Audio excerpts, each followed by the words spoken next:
All right, so we made our lower third with our Wildcat 1 logo and all that stuff. So now what we need to do is create a logo bumper.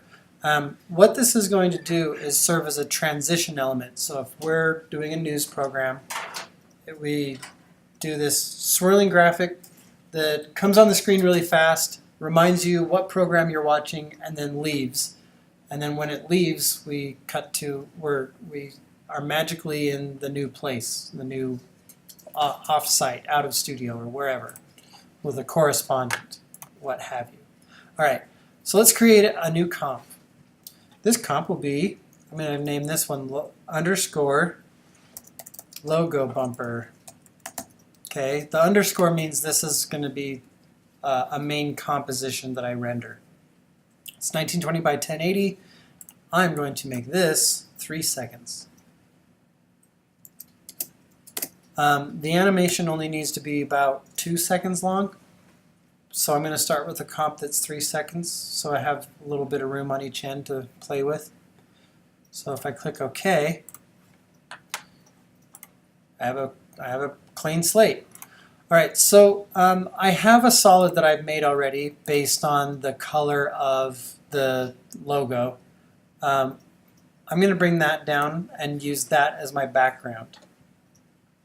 Now, for this video, the very beginning of it needs to look like that. The very end of it needs to look like that also. What that means is, so let me just do this in kind of like a real-time animation. If this were to start this way, then you say, and now to you, Bob, and then it goes, this comes in, does a little thing around here, and then goes out. So there needs to be some point where your graphic needs to cover the entire screen to wipe on this background, because the background is going to cover the cut that happens underneath. Then when everything leaves, this needs to be gone so that it will reveal whatever clip we go to. Okay? I hope you guys watch news or watch sports so you get what I'm talking about. Because they always have some KSL or Channel 2 News logo that comes up for a second before they go to a new story or something. All right. So I have this Wildcat 1 logo that I've animated.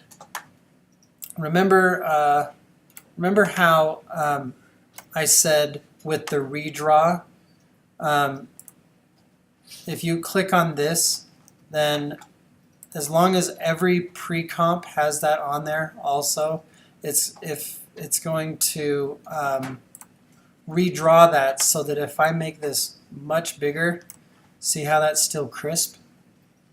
Nice and crisp. Love it. So there's something I want to do with this. A couple things I want to do with this.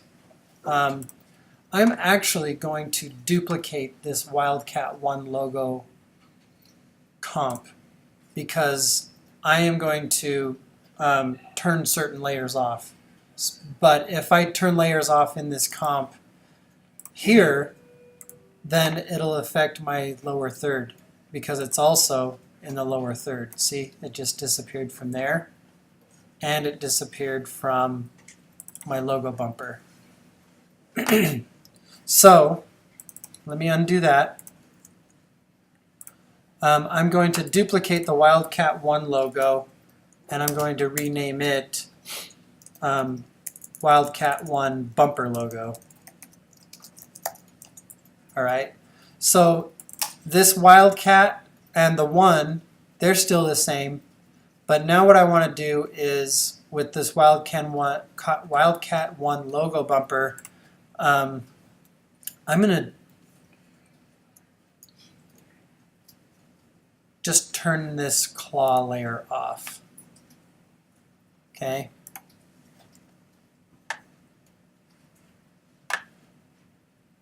Now let's go back to the logo bumper. Here's a little trick. I don't want to get what I'm doing with the logo bumper confused with anything from the lower third. So I'm going to right click on this or I could click on this list that's on the tab, but I can right click on this tab and say close other panels, close other timeline panels. That'll leave me with only the logo bumper open, okay? So now I'm not going to accidentally mess up my lower third. Now if I click on this, oh, actually, I am going to mess with it. See how in my timeline here it's Wildcat 1 logo and not the bumper logo? I need to swap in the bumper logo. Does anybody remember how to do that? To swap out a logo or swap out an asset? If I drag it down into my timeline with... Alt or something? Yes, that is correct.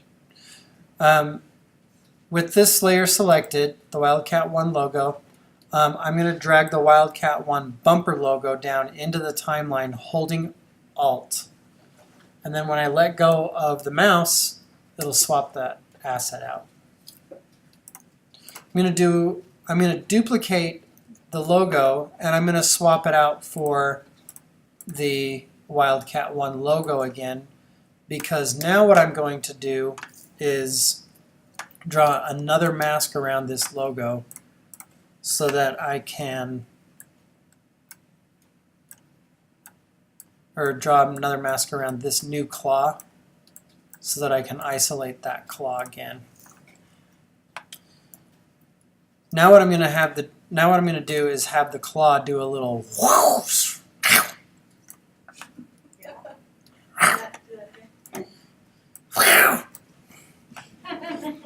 All right, but I'm going to do it in 3D space, okay? So that's why I turned it off from this pre-animation, is so that I can take the claw and do a separate animation to the claw. So I want to set up my 3D space now. So I'm going to convert all three of these layers to 3D. And then I'm going to activate my two views horizontal, and I'm going to have my left one set to my top view, which it already is. That's pretty cool that it knew me so well. So if I go to my right view, hit Command minus, that'll make it a little bit smaller so I can see my whole screen. I'm going to go to my background layer, and I'm going to push that backward in space. So if I select it in my timeline, then mouse over the, I just did it again, can select it here. I'm going to push it directly back using the Z handle, just that far. But look what happens out here. I can see the transparency, and I don't want to see transparency. I want this to cover the whole screen. So if I just scale that up a little bit, make sure I'm actually going to just make it bigger to be safe. All right. What that did was it put the Wildcat 1 logo and the claw out in front. You'll understand why I did that here in just a minute, because we're going to cast a drop shadow onto an actual drop shadow from a light. I'm going to also take the claw layer and bring it out in front of the Wildcat 1. Now, perspective-wise, that will make that claw slightly bigger again. So I might want to compensate with slightly scaling that down. Not much, just a little bit. And if you really want to get a reference, go to your pre-comp for the logo, turn that claw on, go back to the logo bumper, and then you can see how big it is compared to the actual logo. Oh, I was almost right on. See that? So for how far I pulled it forward, it needed to be 96%. All right, so I'm going to go back in, turn that off.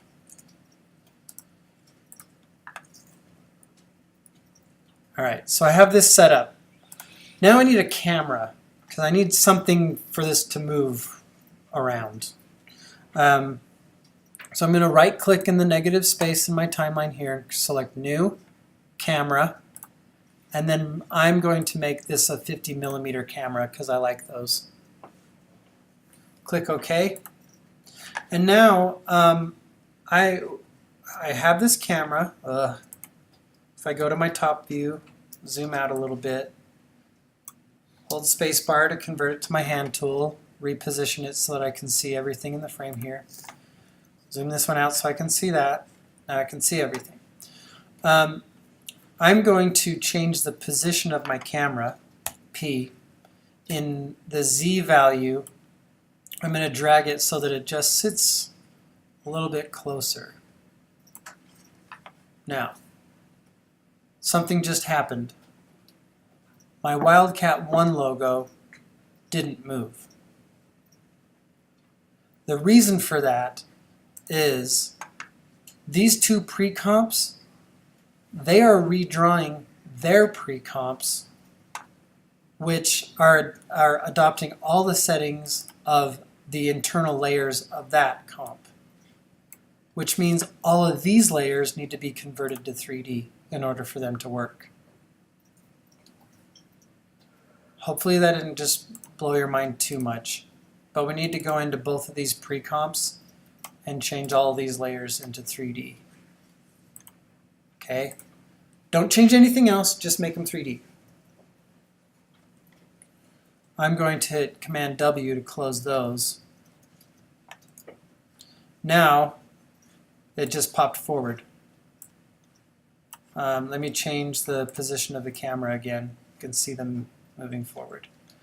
So let's go there. That's pretty, it's probably bigger than we needed, but it's a bumper. It'll go quick.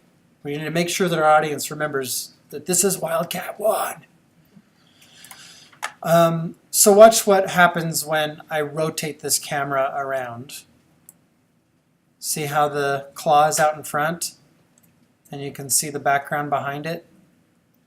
We're just going to mess with that a little bit. In fact, that claw is probably out too close. I'm going to push it back a little bit in Z space so that it's not quite that far out in front. Now let me rotate this camera around.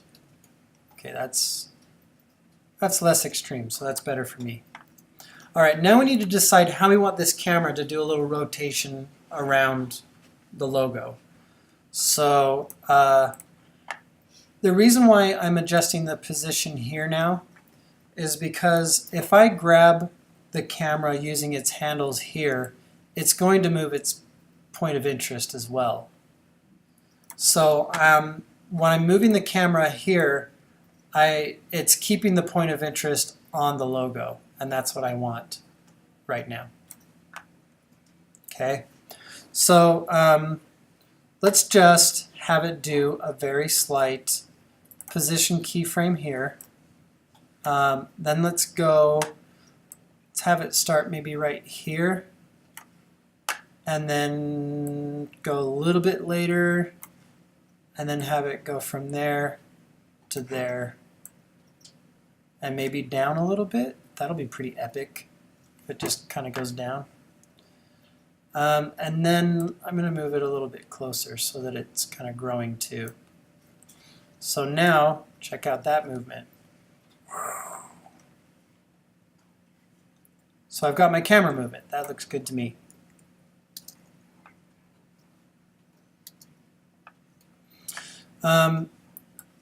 I don't really like that the Wildcat logo is coming on and then the camera moves and then it stops. So I'm going to have this camera start moving right at the very beginning of the composition. Now here's where it's going to get a little bit crazy. I want this claw layer to do a fly past the camera, but I want it to settle by, let's see, max 13 frames or so, maybe let's do 15 frames, that's half a second. So I'm going to add a position keyframe for the claw right here. And then I'm going to go to the beginning of the timeline, and using my top view, I'm going to grab it and move it out in front of the camera. So if I keep going, it'll go right to the back side of where the camera starts. Now watch if I go forward frame by frame. All right, cool. Let me do it in full speed. Boonk. All right, nice. Likey. All right.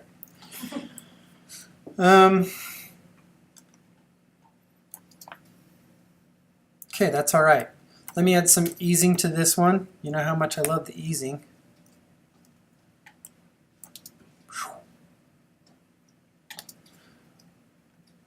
Last thing I need to do is I need to figure out how I'm going to get this to go away. Any votes? No? Okay. I have one. Okay, what do you want to do? What do you want to see? Use a claw to swipe it away. Okay, so let me see if I can just imagine this. The claw would come up and go swipe like that. Yep. Okay, let's try that. Let's try that. All right, so I added my keyframe here. This is about where I want it to start swiping away. So I need to make sure I've found a place where this is close enough that it can cover the top and bottom of the screen, because I need to use the graphic as a way to wipe the entire screen away. And the only way it can do that is if it's big enough to touch the top and bottom. So I need it to come probably that close or closer. And then I want to make sure that it's going to go all the way off. So you can kind of see how I envisioned that. But watch, it's a linear. It's going to just go straight off right now. So what I need to do is I need to bend this path so that it comes up and then swipes that way.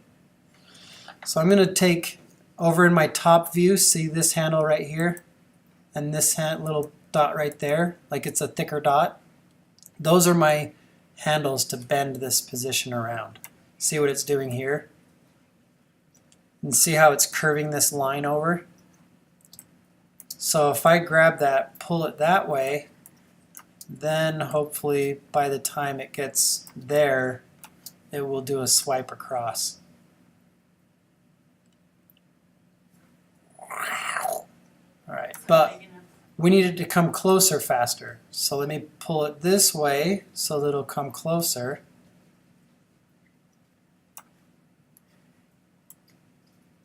Well, now it's going too far off to the side. See, it's just like a little tightrope act here to get it to come forward far enough. Okay, so what I'm looking for right now is that it will at least get close enough to the top corner of the screen to start being able to mask the background out. So, there.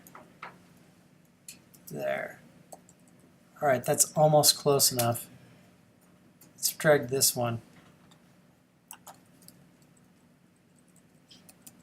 And scratch. Okay, I think that'll do it.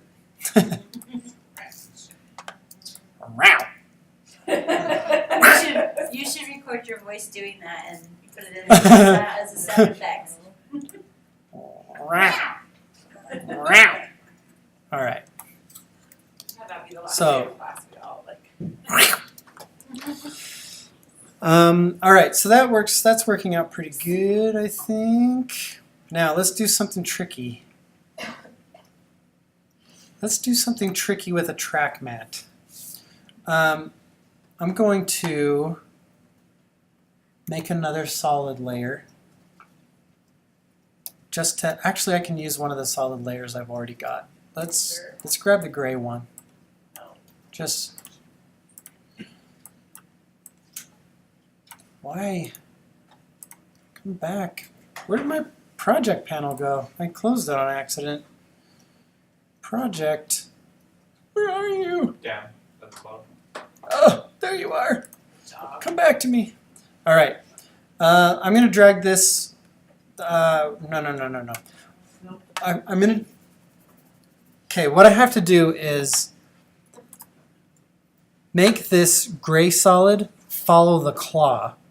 Because wherever the claw goes, I want to use the gray solid as a track mat so that as it comes away from the side of the screen, it'll just reveal the background layer magically.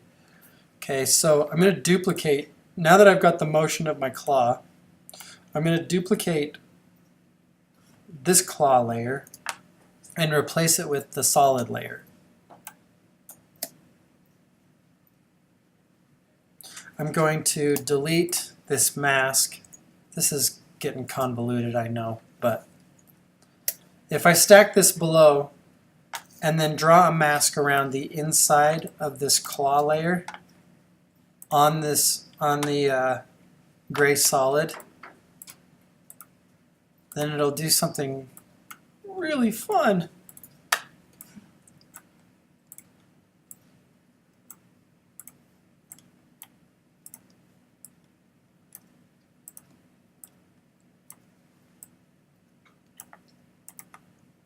All right, so now it looks like I just gave the claw a fill. I need to invert that mask so that it's really going to reveal anything outside the claw, and then drop this dark gray solid right above the purple, and then make the track mat for the purple be the alpha mat. Okay, so what I've done is I've created a stencil of the background using the claw. Now, one thing I can do is with this, because I duplicated the claw and then replaced it with the solid layer, right now it's doing everything that the claw is because it's got the same keyframes. But what if I decided to change the animation of the claw? It's gonna change your. The gray solid wouldn't follow it. So what I'm going to do to make sure that is always going to follow the claw is take away all the keyframes of the dark solid and then parent it to the claw. Let me rename this claw just so we're not confused. That way, now if I ever move the claw, this track mat will follow. Now here's the reason why I did this. I'm going to now duplicate the background layer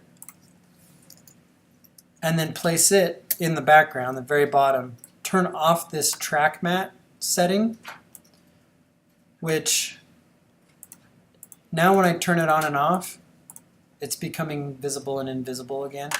But the reason why I would do that is because see how the claw is coming from full screen state? It's like taking over the whole screen.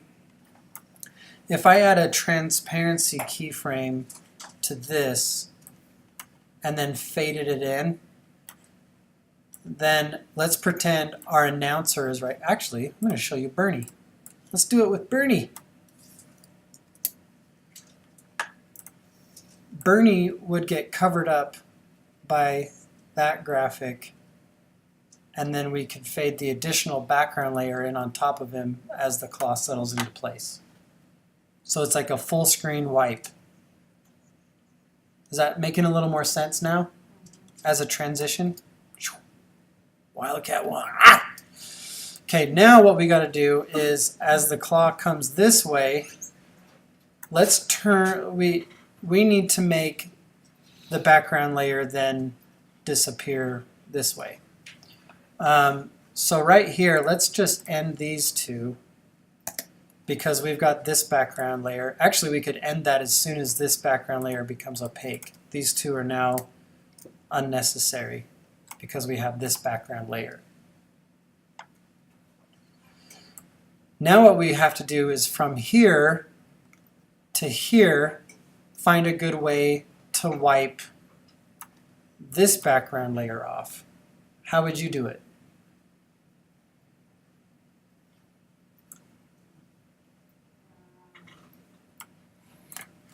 We could do it, let's do it the hard way, because I know it's a good thing to know.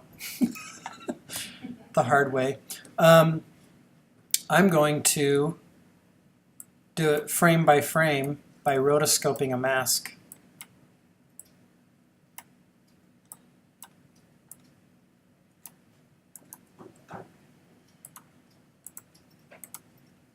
Okay, so if I Command M that, that'll add my first mask path. Then I got to go back one frame and grab all of these and match them up right there. Then go back one frame. Now, because the claw is all the way off the side of the screen, I can just put it off there. There, there, go forward one frame. Luckily, this is only like 6 frames we have to do. This gets to be a really big pain when there's more.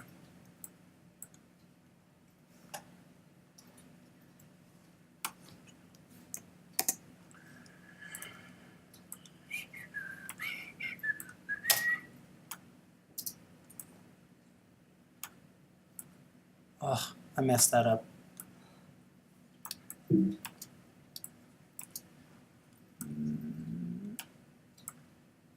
All right, one more frame.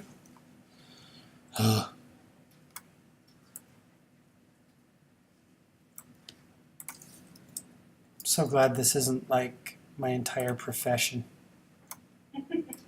Can only take it for so long. All right. Hopefully that made some sense.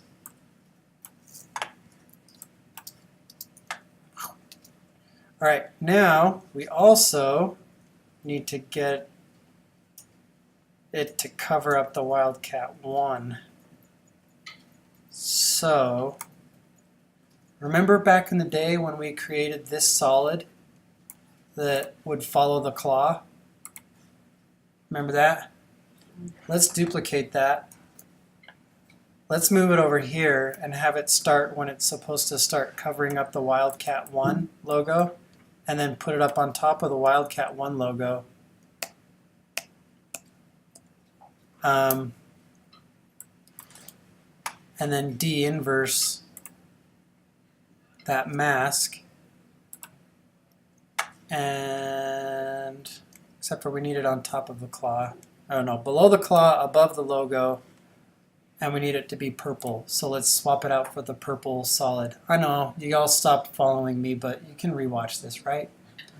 This is also really, I'm being really doing you a big favor right now because I'm basically doing the assignment for you.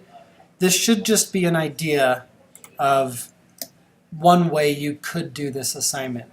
Like, this really is up to you, your own creativity, how you want to do it. All right, this is just, but you get the benefit of me problem solving for you. Let's start this here so that when that claw comes forward, it'll actually cover that W2. See that? Wow. To reveal, well, this would be Donald Trump. But let's just turn Bernie upside down so you can see what we're doing. Okay, I actually have a little hiccup over here. I've got a frame over here where I can see him. What is this? That mask doesn't start out over here far enough. There.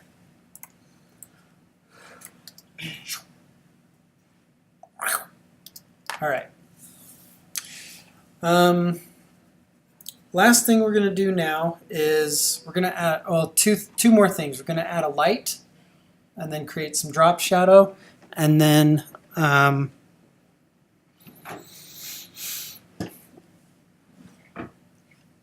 put a little shimmer that goes across this. So let's create a light. So it's kind of like creating a new solid or a new camera. You have to right click in this area here and then new light. By default, this is going to be in a pretty good spot. But I do want it to be a spotlight. I do want it to be white. The intensity 100%. This is all good. But I want it to cast shadows. So I'll turn that on. The shadow darkness If it's 100%, that's too dark. So I'm going to do this at 25%, and we do need the shadow to diffuse. I'm actually going to diffuse this 100. All right, so let's turn Bernie off here for a minute and see what that just did. It did nothing. Yes, it did. Actually, your outsides are darker and the inside is brighter. See, It added a vignette. Okay, so that's nice. Let's twirl down this arrow for this background layer, and then twirl down the material options. And let's take a look at these. We don't need the background to cast shadows because it's the background. It's going to accept the shadows. So we need to make sure that it accepts shadows. So that's on. We need to make sure that it accepts lights. If I turn this off, then that vignette goes away. It means there's no fall off for the light. Diffusion, we can turn that up to get some of our purple back. We can turn some of these other things up, and our shininess and our metal and all these different things to kind of give it a different look as the light passes over it. But let's see, I'm just going to leave that right about here. I don't know. Move it to where you like it. I'm going to deal with it right there. So now what we need to do is go to the claw and the Wildcat logo animation and twirl down the material options for both of those. And we need to make those cast shadows turn on. Now they have shadows. Crap. I'm going to have to do that for every layer. Darn it.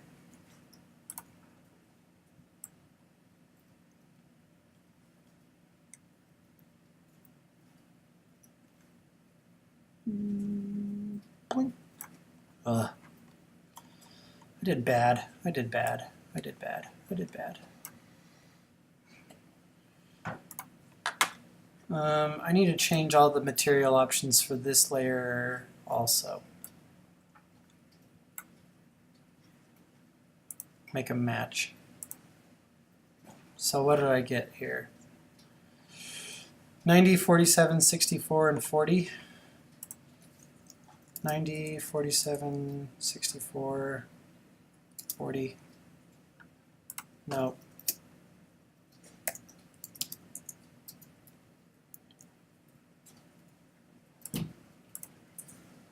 40, 64, 47, 90. Okay, now they're the same. So look at one cool thing that happened. See the claw layer? How it's starting out up here, but the light isn't starting until here? It's actually black because there's no light hitting it, and then as it crosses into the light, it's receiving light and then turning white. That was kind of a happy accident. And as the camera is moving around, you can see that highlight changing because we're catching it from a different angle. So if you wanted to, you could actually move the position of the light around as well. And let me go to the claw layer and make sure that cast shadows is on, and then see where that shadow is landing. I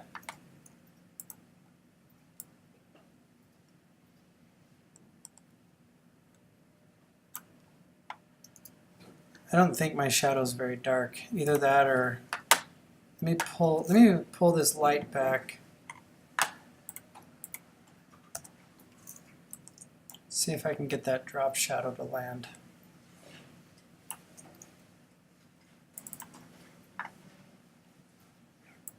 On there.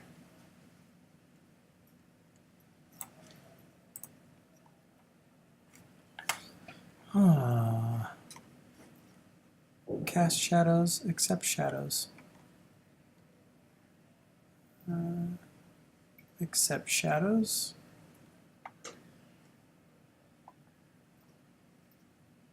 Cast shadows. I don't think I have this in a very good, this light in a very good position for casting that shadow on there. Shouldn't it be more like to the side if it's gonna cast it? Otherwise it's gonna be straight behind you, you're not gonna see it.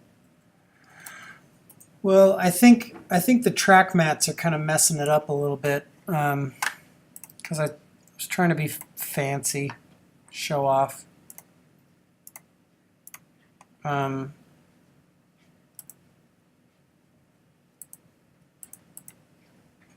me solo that and that and see what's going on.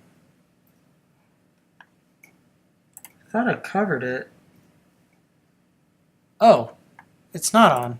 Cast shadows needs to be on.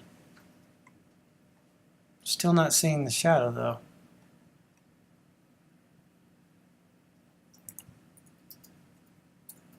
I turned cast shadows on for the light. Did you go to materials? Oh, the shadow's just too diffused. I turned the diffusion up too high. See this? Yeah. Alright, so let's make the shadow darkness like 50% and then the diffusion, turn the diffusion down a bunch. Now I'm going to put the position of this light back off to the side. And up a little higher. There! Now it's got a shadow. See that shadow as it's like getting closer to the light? It's pretty cool, huh? I like it. Alright, let's turn everything on and make sure it's still working. Yeah. Okay, now I'm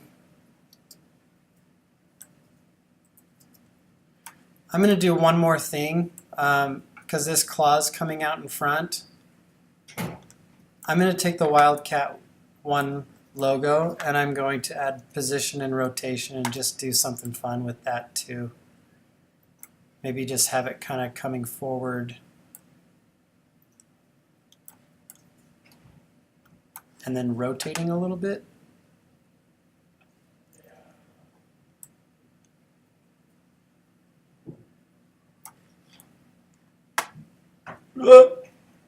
Hold on. I made a mistake. I didn't add a position keyframe first. Oh, no, I did. I did. Okay.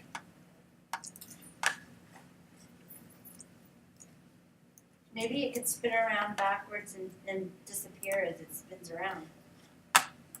Well, then I would agree with you, but I kind of want to be able to see it get covered up by this claw as it's going across as well.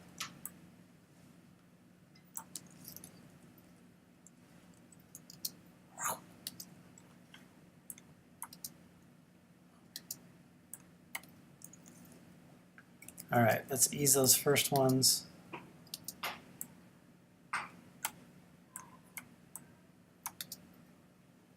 Yeah. It's just like a little twist as it's happening. Almost like it's kind of like it's reaching the claw forward. Like the Wildcat 1 is the Ah. body. Yeah, the Wildcat 1 is reaching forward with its shoulder, like that's its shoulder. Oh. All right. Here's Um, the Very, very last thing.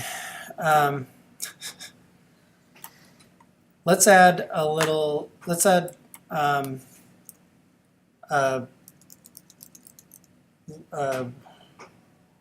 light sweep to this. I'm going to do it to the logo. Let me turn the intensity of this up at first. Oh, that's not going to work. Never mind. Light sweep's not going to work because it's already 100%. So I'm going to duplicate I'm going to duplicate the Wildcat logo and add a fast blur to it, and then turn up the blurriness a whole bunch. See how it kind of makes it look like it's glowing. And then just real briefly, I'm going to trim this and then add a mask, a diagonal mask using my pen tool. And then I'm going to animate that mask so that it goes across real quick. And then I can end the layer there. Just do a like little, pretty cool, eh? The drop shadow on my claw is disappearing briefly. Probably because of those drop shadow issues. There we go. It was just a stacking order issue. Now, if you want to, make sure that there is drop shadow on all these pre-comps, you'd have to go to all these layers with them all selected and make sure that cast shadows is on all those, just like we made them all 3D, and then make sure that cast shadows is on all these.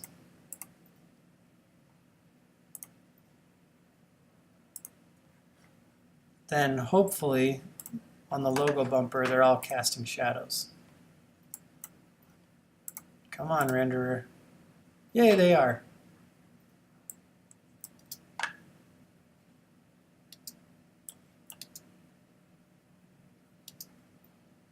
That stacking order is still affecting that shadow. So I'm just gonna have to put that up there. All right, quick animation.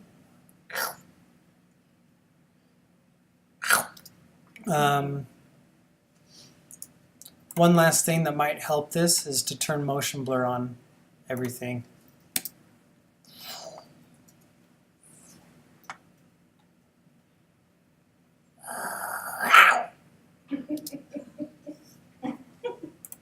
Let's do it on all these too. Add motion blur. So you just want the super and the bumper, right? Yep, it's just the lower third and the bumper. That's it for this assignment. It's kind of a lot. But they both need to be exported with alpha channel. I just need the video export with alpha channel. Two separate video files. One for the bumper, one for the lower third. Let me see how this looks. I'm going to put this on one view. Look at it a little bigger. Preview it. See how I like it. I've got a little mask problem here and another mask problem there. My masks are overlapping a little bit.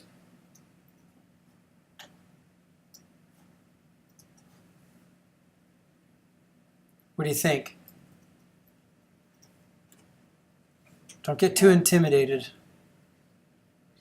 There's a level. There's a slight level of refinement that I put into this that I'm not necessarily going to expect for yours. Although if you can achieve this level of refinement on yours, then I'll be very happy. Okay, so it's just real quick. Doesn't have to take long. In and out. That's like just over 2 seconds long. You like? Mm-hmm. All right, and then here's the lower third again, just so you can reference it.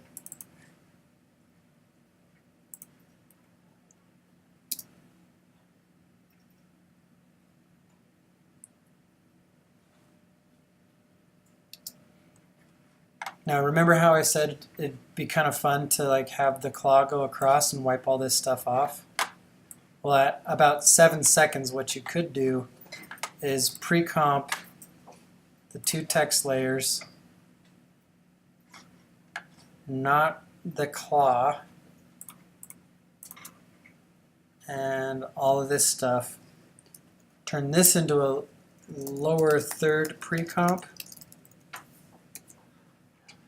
So all of those are kind of happening as their own. Of course, put them below the claw. And then put a mask around that.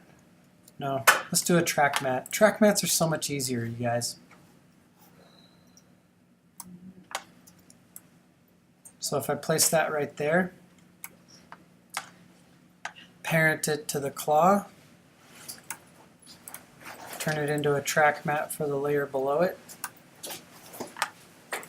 Then I can animate the claw just going off this way and it'll move off. It moved the wrong direction. Why did you move the wrong direction?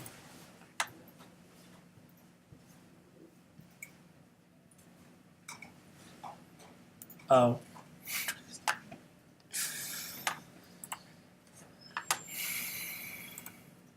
Because it's 3D. And it's faced the back, and it's faced backward. Let's go.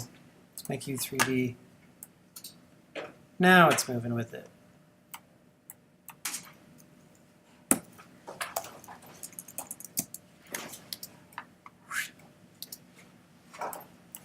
Now if I add motion blur to the claw, it's going to look pretty good going off screen.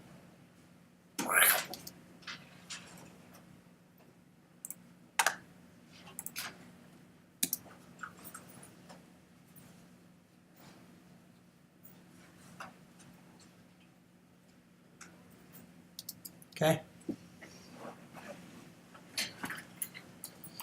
So if you want to earn extra Scott Be Happy points for animating it out, then do that too. All right, thanks everybody.